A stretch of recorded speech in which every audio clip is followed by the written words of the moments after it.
Sunday! Welcome sa aking channel.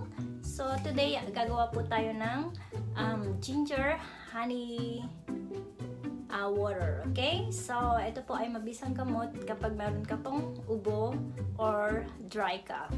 Okay, so ang kailangan po natin ay ginger. Okay, so meron po akong ginger dito and then honey.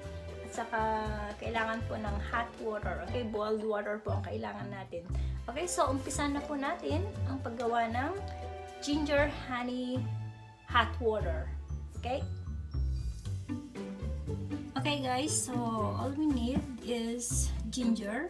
You should have a fresh ginger. And then you have honey. Okay, if you have organic one, it's better. So all I have now it's a clover honey. And then boiled water. Okay, so first you need to cut the ginger. Okay, and then you need to remove the skin. I want to use all of this.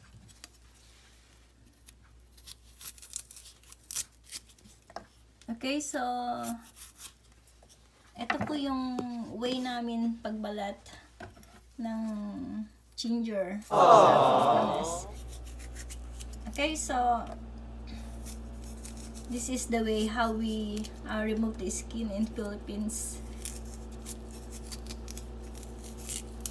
Okay, and just a reminder that if you have young ones, don't allow them to use knife. Okay, especially the way that I remove the skin of this ginger. Okay, so now I have my ginger. And then you need to cut it, slice it. Okay, so I have this.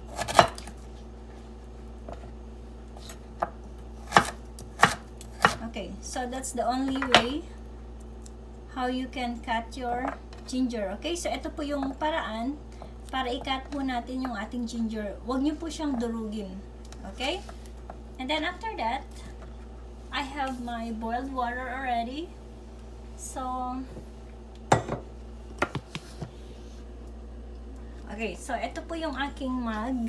Kailangan nyo po ng ganitong tumbler para i-maintain nyo po yung hot ng water.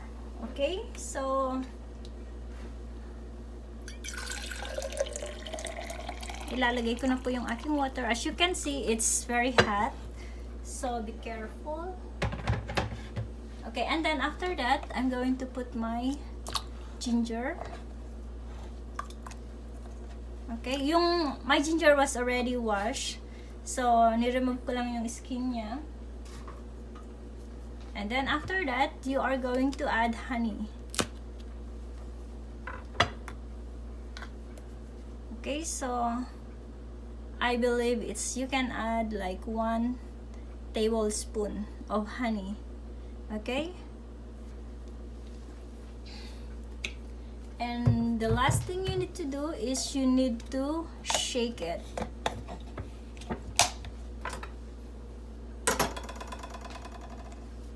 Okay, so we are going to shake my ginger honey hot water. Okay, so I have this tumbler na it will secure yung hotness nung aking ginger honey water, so I can just shake it. I-shake nyo lang po siya para humalo yung lasa ng inyong ginger sa water. Okay?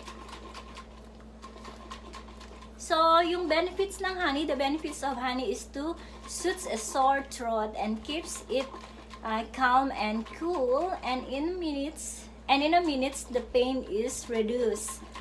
Yeah, I believe that. Yeah, it's true.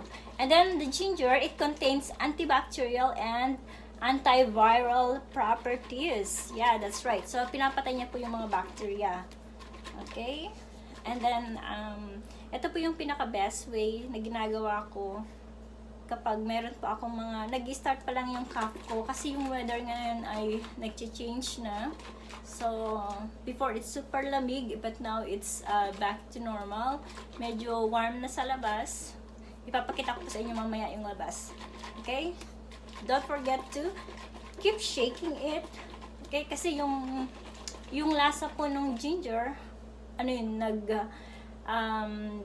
parang humahalo po siya dun sa honey. At saka na-melt po yung honey, kaya mamaya, yung lasa niya, it's very strong.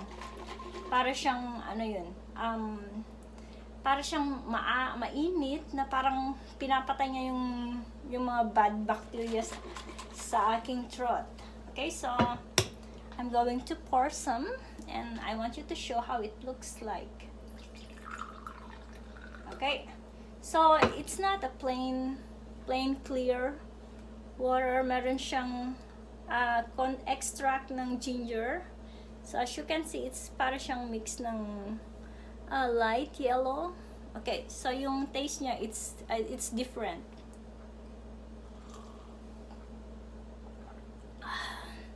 Yeah, it's so good. Yes! Cheers!